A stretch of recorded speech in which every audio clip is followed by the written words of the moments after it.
ଆଭିମୁଖ୍ୟ ହେଉଛି ଆମ କୃଷକମାନଙ୍କୁ କେମିତି ଜଳର ସୁପରିଚାଳନା କରିବେ ଆଉ ଆଗାମୀ ଦିନରେ କେମିତି କୃଷି କ୍ଷେତ୍ରରେ ଉନ୍ନତି ହେବ ସେହିସବୁ ବିଷୟରେ ଆଲୋଚନା କରିବା। ଏଠି ଆମର ତ ପୁରା ଓଡ଼ିଶା ସାରା ପାଳନ କରାଯାଉଛି।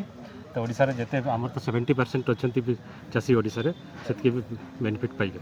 ଏଇଟା 6ରୁ 20 ପର୍ଯ୍ୟନ୍ତ ଅଛି ପାଣିପାଗ ଦିବସ ପାଳନ କରିବାର ଅଛି। ଆକ୍ଚୁଆଲି ଆମର ଓଡ଼ିଶାକୁ ଗୋଟେ ଟ୍ରାଏଲ୍ ବିଶେଷ ଦିଆଯାଇଥିଲା 1995-96 ମସିହାରୁ ଗଞ୍ଜାମ ଏବଂ ଅନୁଗୁଳ ଜିଲ୍ଲାକୁ ଗଭର୍ଣ୍ଣମେଣ୍ଟ ସରକାର ଏବଂ ପାଣି ପଞ୍ଚାୟତକୁ ନେଇ କେମିତି ପାଣି ସୁଷମ ବଣ୍ଟନ କରାଯିବ ସେଥିପାଇଁ ଗୋଟେ ଟ୍ରାଏଲ୍ ବିଶେଷରେ ଏଇ ଦୁଇଟା ଜିଲ୍ଲାକୁ ନେଇଥିଲା। କିନ୍ତୁ ସେଠି ସକ୍ସେସ୍ ହେବାରୁ ଆମର 2002 ମସିହାରେ ପାଣି ପଞ୍ଚାୟତ ନାମରେ ନାମିତ କରାଗଲା ଏବଂ ପାଣି ପଞ୍ଚାୟତ ଏବଂ ଗଭର୍ଣ୍ଣମେଣ୍ଟ ମିଶି ଦୁଇ ଜଣ ଭଲ ଭାବରେ କମ୍ ପାଣିରେ ଭଲ ଚାଷ କଲେ ଏବଂ ପାଣି ନଷ୍ଟ ହେବାକୁ ଦେଲେ ନାହିଁ। ଚାଷୀମାନଙ୍କୁ ଆହ୍ୱାନ କରାହେଉଛି ଭଲ ବିହନ ପକାନ୍ତୁ, ପାଣି ନଷ୍ଟ କରନ୍ତୁନି ଏବଂ ଚାଷ ଭଲ କରନ୍ତୁ, ଚାଷୀର ଉନ୍ନତ କରନ୍ତୁ।